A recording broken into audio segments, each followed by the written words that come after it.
War never changes. Except in Nebraska, where wind turbines can apparently disable nuclear missiles. You may think I'm making a joke, but there is one person who believes that wind farms will lead to the destruction of America. To paint a picture for you, what we're afraid of is a world where we would need to use those missiles, and two Air Force personnel who are inside of a silo separately hit their keys and nothing happens. I wonder how often nuclear weapons come up during Natural Resource Committee hearings. So how do we get from this hearing to Armageddon? Well, there's a group of Nebraska senators that oppose wind power. There's a bill making its way through the legislature that would put tight new restrictions on power generation, LB 399. It's a bad bill and should be opposed, but that's not the bill we are talking about today. We are here to talk about LB 120. I brought up 399 to illustrate that Nebraska Republicans have a grudge against wind power, which will become important later.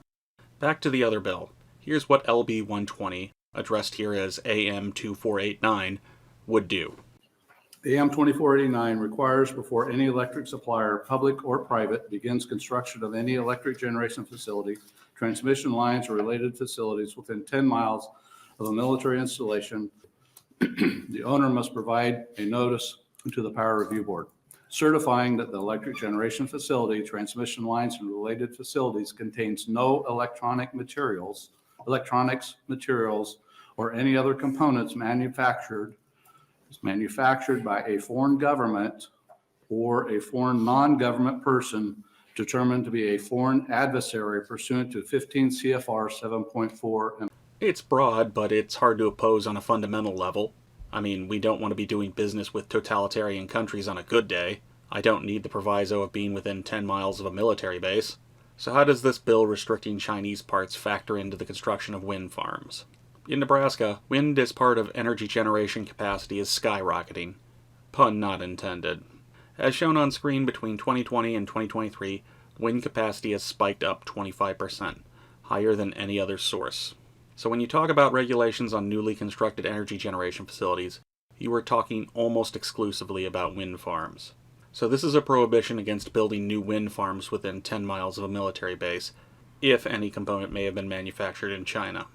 The lobbyist for Omaha's utility company demonstrates the issues with this approach.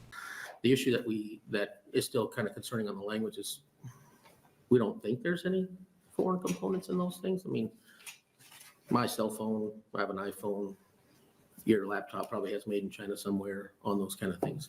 You know, those kind of minutiae where we're just hoping we can tighten the language up so it's not that. It's really hard to check every component in something for its source. That's not even taking into account that the transmission lines are being counted as part of this, so this ban is very far-reaching. Not only can't your wind farm touch any chunk of territory within 10 miles of a military base, this also applies to transmission lines, so even building near the exclusion zone is risky. Rather than go through the massive hassle outlined by Omaha's lobbyist of making sure every component involved in a wind farm has nothing to do with China, most are just not going to bother. This naturally brings us to nuclear weapons. Allow me to introduce State Senator Brian Hardin of Nebraska. He's here to testify about the bill.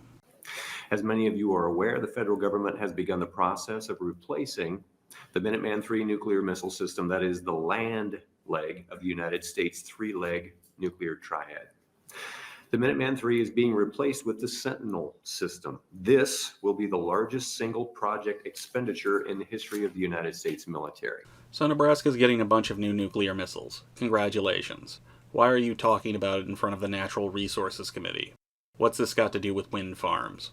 The construction of a new missile system in the Panhandle creates a massive national security issue for the area. Since the Air Force began the process of communicating with the public about the Sentinel missile project, we have seen a huge increase in the number of proposed renewable generation projects. The question must be asked, why is there a sudden increase in interest to build renewable generation projects in the Panhandle? Why now? You won't be able to convince me the interest is not connected to the Sentinel project. Alright, let's pause now to go over the story so far, because after this point, it starts to get a little crazy. Senator Hardin is suggesting that there is a connection between the new nuclear missile that is being deployed to Nebraska and large-scale renewable energy development. He can't seem to pinpoint any reason for large wind farms to be springing up all over the place. This, despite every place on Earth seeing a boom in green energy. That includes red states like Nebraska, which is having a massive wind boom. This isn't a hard puzzle to figure out. This stretches back a decade and a half before the Sentinel program was even approved. Okay, back to Hardin's testimony. Why does he think wind farms are being placed in Nebraska, if not to produce energy? In February of 2023, I was invited on a tour with the Air Force to see the updates being made to the air and land legs of the nuclear triad. As you may recall, this tour took place the same week that there was a particular weather balloon from China that was able to float away across the United States before finally being shot down in the Atlantic Ocean. While I was at Ellsworth, I had a conversation with a colonel about wind turbines around the missile silos. I asked him why the Air Force increased the setbacks a year before, and his response was cryptic but telling. He asked me what my security clearance level was as a state senator. I told him I didn't have one. He looked at me and said, well, then I'll say this. The United States Air Force has a lot of concern about wind turbines because a lot of the components that are used in wind turbines are manufactured in the same place that our recent weather balloon came from. Many components that go into wind turbines and solar projects are built in China. 75% or more of the solar and wind industry equipment come from there. The Air Force says that makes them a serious threat to our national security. So, an anonymous Air Force officer told him China was using wind turbines to spy on America. So it's up to Nebraska to protect America's nuclear arsenal. How wonderfully unverifiable. I wonder what level of security clearance you need to read the file on evil Chinese windmill conspiracy. Is it higher or lower than the security clearance to know about the lizard people or the truth about the moon landing? Well, speaking just purely on behalf of myself, I've spent a minimum of 20 hours a week and as many as 60 hours a week on this issue all of last year. Where a lot of that time and investment went was in conversations with three-letter organizations about these topics. The reason it was so time-consuming is because essentially what we did was to create a spy network on a spy network that we know exists in this area. It's not for us theory. It's real human beings who use toothpaste and deodorant, who live in our area, and we know who some of them are. And when I say we, the communication was with Homeland Security, FBI, OSI, that is call it the FBI of the military, as well as local law enforcement, local leaders from county commissioners to zoning people to farmers and ranchers. Heck of a thing to drop at a committee meeting. I've assembled a loyal force of ranchers and zoning commissioners to take on China. I'm backed by the FBI and Homeland Security. I will now take questions. As to what he's actually talking about, I can hazard a guess. He could be talking about the Overseas China Service Center in Omaha. It is involved in spying, but its target is Chinese citizens, not nuclear weapons. It's more of a secret police than a spy agency. What they do is keep an eye on Chinese citizens overseas. If they step out of line, their family back home suffers. Par for the course for a totalitarian regime, and definitely something that should be booted out of the US, but doesn't have anything to do with nuclear weapons or wind farms.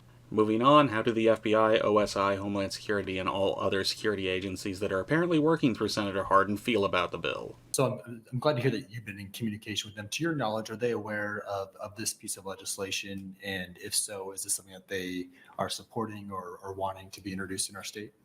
Because of their sensitive positions, they're never able to say yay or nay to anything. It's their job to be that referee on the court who tries to stay objective. So while we'll communicate, hey, we're bringing this kind of legislation, they generally don't comment on it because that's kind of outside their jurisdiction. That's a good excuse for someone who hasn't backed up a thing they've said. Forgive me if I think you should bring a little more to the table to back up your bill than anonymous sources and conspiracy theories. Let me tell you a story that's a lot easier to verify. Once upon a time, there was a group of legislators who hated wind farms. They hated them so much they tried to pass a bunch of regulations to prevent them from being built, like LB 399. They made up nutty stories about how wind turbines cause physical illness or that it's hard to clean up a wind farm once it's decommissioned. And now they are pitching a stupid, unverifiable story about Chinese spies and wind farms sabotaging America's nuclear arsenal. And I can't believe this needs to be said, but if your case against renewable energy is nuclear annihilation, To paint a picture for you, what we're afraid of is a world where we would need to use those missiles and two Air Force personnel who are inside of a silo separately hit their keys and nothing happens. you've lost the plot. I'm still having trouble figuring out the jump between Chinese wind turbine parts and nuclear missiles not working. Is it because he thinks the wind turbines are blowing the silo doors closed? That's not how wind turbines work, Brian. Anyway, there's more insanity at this hearing, but what's going to top this? The earlier mentioned LB 399 as well as LB 120 need to be stopped by anyone who cares for the environment in Nebraska, as well as anyone in Nebraska who actually likes paying lower utility bills because wind is cheaper. Please don't listen to politicians who invent conspiracy theories to justify doing what they always wanted to do in the first place. It only encourages them to do it again.